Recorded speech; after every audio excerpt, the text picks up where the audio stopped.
You ask Tiger to calculate. This deals with linear inequalities with one unknown. The final result is x equal or smaller than 1. Let's solve it step by step. Group all constants on the right side of the inequality. Add 6 to both sides.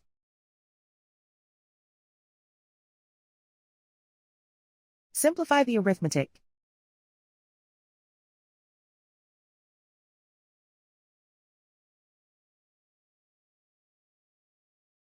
Isolate the x. Divide both sides by 3.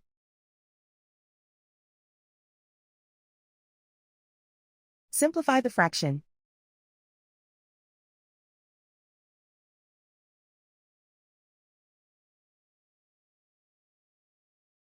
Plot the solution on a coordinate grid. And so the final result is x equal or smaller than 1.